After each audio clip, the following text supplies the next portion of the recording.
इतने डरे हुए लोग कि एक गरीब दरिद्र हिंदू की हत्या निर्ममता से कर दी, जिसकी 3 महीने पहले ही शादी हुई थी, जिसके कंधों पर 2 बहनों के विवाह की जिम्मेदारी थी, बूढ़े माँ बाप के देखभाल की जिम्मेदारी थी। भीड़ ने उसके बाद उन्हें करंट लगाया। करंट लगाने का अर्थ हुआ कि जितना हो सके मारने से पहले तड़पाना। आंखों के पास नुकीली चीज मारी गई थी, अर्थात आंख निकालने की कोशिश की। आप अभी जाइए और रेहुआ मंसूर के भी रोड पर देख लीजिए, और रेहुआ मंसूर के भी जो मुस्लिम मकान है उन पर भी देख लीजिए।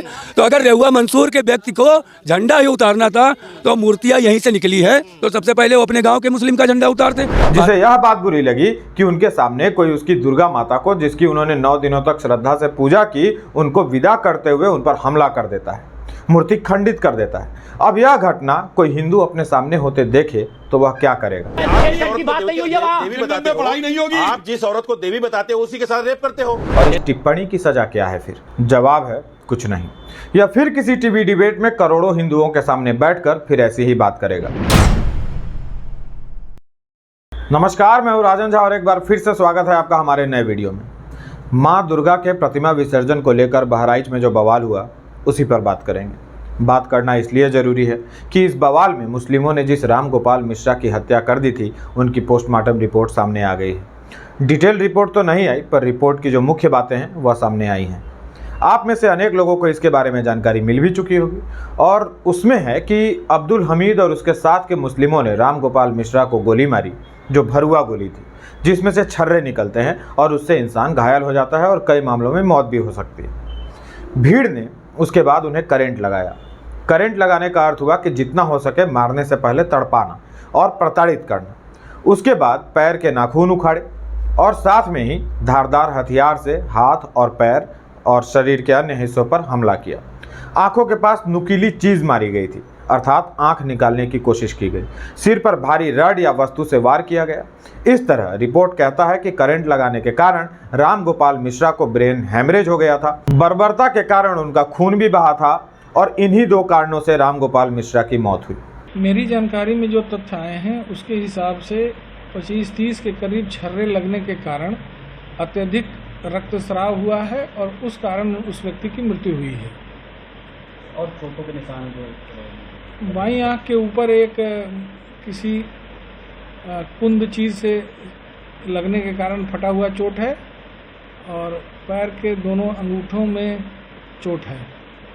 नाखून भी बताया जा रहा है, नाखून उखड़े हुए थे। नाखून का कुछ हिस्सा दोनों पैर का गायब है। करंट लगने की बात भी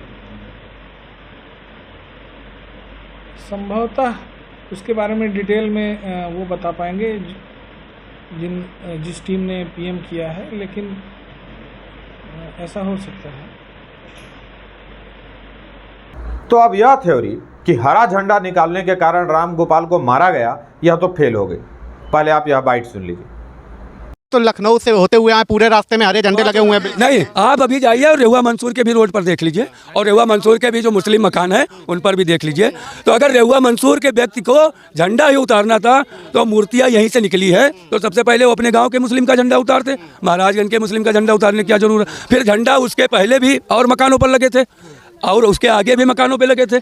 उसी के मकान पे वो झंडा उतारने लड़का क्यों गया, ये बताइए? वो ये चलिए गया कि उनके मकान से 3 बार पत्थर चले। जब मूर्तियाँ जब मूर्तियाँ क्षतिग्रस्त हुई, जब आक्रोश इधर से आया, तब तो ये हुआ। तो कानून व्यवस्था पर भरोसा, वो अपना न्याय करें, वो अपना न्याय करें। बाकी ना झंडा वाले ना मूर्ति वाले। स्पष्ट है कि दुर्गा प्रतिमा विसर्जन कर रहे किसी को भी न तो मुस्लिमों से दिक्कत थी, न ही किसी हरे झंडे से, क्योंकि वह तो हर गांव में कहीं ना कहीं लगा ही हुआ था। जिस मार्ग से वे निकल रहे थे, कई मस्जिद और घर पर हरे झंडे लगे हुए थे। किसी ने भी उनको हाथ नहीं लगाया। सोचने वाली बात यह है कि फिर 2-3 गांव बाद एक गांव में इस झंडे को क्यों निकाला गया।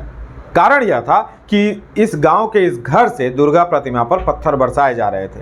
राम गोपाल कोई रेडिकल नौजवान नहीं था। राम गोपाल एक हिंदू था, जिसे यह बात बुरी लगी कि उनके सामने कोई उसकी दुर्गा माता को, जिसकी उन्होंने 9 दिनों तक श्रद्धा से पूजा की, उनको विदा करते हुए उन पर हमला कर देता है, मूर्ति खंडित कर देता है। अब यह घटना कोई हिंदू अपने सामने होते देखे तो वह क्या करेगा? आप क्या करते? राम गोपाल ने वही किया और उसको खींचकर मार दिया गया। और केवल मार नहीं दिया गया, उसको तड़पा तड़पा कर उसकी हत्या की गई। पहले तो तुमने हमारे सामने हमारे देवी की प्रतिमा को खंडित किया और हमने आपत्ति की, विरोध किया, प्रतिकार किया तो तुमने हमें तड़पा तड़पा कर मार दिया। यह सब हुआ उस देश में जहां हम बहुसंख्यक हैं। नैरेटिव गढ़ा जाता है इस देश में कि मुस्लिम डरे हुए हैं। डरे हुए मुस्लिम ऐसा करते हैं? ऐसे ऐसे उदाहरणों की झड़ी लगी हुई है, कितनी बतलाए जाए। एक मौलाना टीवी पर यह जानते हुए कि लाखों हिंदू उसे सुन रहे होंगे, वह क्या कहता है सो सुनिए। सम्मान क्यों नहीं करोगे? करेंगे? करते हैं। इस्लाम ने औरत को करते जीना हैं। सिखाया। इस्लाम ने औरत के माँ के कदमों में जन्नत बताई। अरे आप ये बताइए, इस्लाम से आप ये ज्यादा बताइए, सम्मान आपका करोगे झूठ, आपका झूठ पकड़ा गया कि नहीं पकड़ा गया? आप वो एजुकेशन की बात नहीं हुई है वहाँ। देवी बताते हो, आप जिस औरत को देवी बताते हो उसी के साथ रेप करते हो। कैसी बातें कर रहे हैं आप बताइए मुझे। तुम्हारा दिमाग खराब हो गया है। झंडा निकालने की सजा तड़पा तड़पा कर मौत है, और इस टिप्पणी की सजा क्या है फिर? जवाब है कुछ नहीं। या फिर किसी टीवी डिबेट में करोड़ों हिंदुओं के सामने बैठकर फिर ऐसी ही बात करेगा।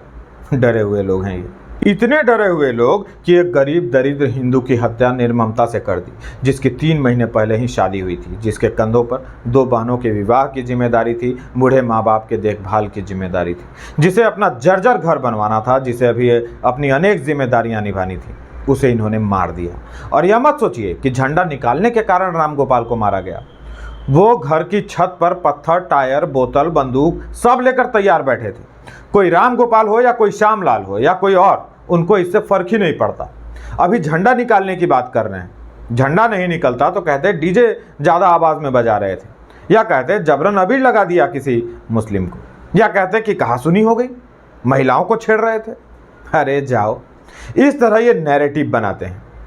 सच को झूठ और झूठ को सच कहकर किसी तरह विक्टिम बन जाते हैं। राम गोपाल मिश्रा के शव के साथ बर्बरता करने के बाद भी जब अब्दुल हमीद और उसके साथ के मुस्लिमों का मन नहीं भरा तो उन्होंने शव लेने आए लोगों पर भी हमला किया। राम गोपाल के भाई और दोस्त जब शव निकालने के लिए वहां पहुंचे तो उन पर फायरिंग की गई, पथराव किया गया। आज जो चलाया जा रहा है ना कि मुस्लिम घर छोड़कर भाग गए हैं और उनकी घरों को आग लगा दिया गया, ये तब तक हिंदुओं पर हमला कर रहे थे जब तक हमले की बात सुनकर आसपास के गांव से बड़ी संख्या में हिंदू नहीं पहुंचे। यदि समय पर हिंदू नहीं पहुंचते तो हम एक राम गोपाल की बात नहीं कर रहे होते। ये अपनी संख्या बढ़ाकर हमेशा यह भूल जाते हैं कि भाई जिसको तुम अपना इलाका कहते हो ना, उस इलाके के बाहर भी एक इलाका है, जाओगे कहाँ? इनका यदि मुस्लिमों का इलाका है तो हिंदुओं का इलाका तो पूरा भारत है, जाओगे कहाँ? नेपाल वहीं छुपा है ना। अपने पर आ गए तो पाताल से खोज कर निकाले जाओगे।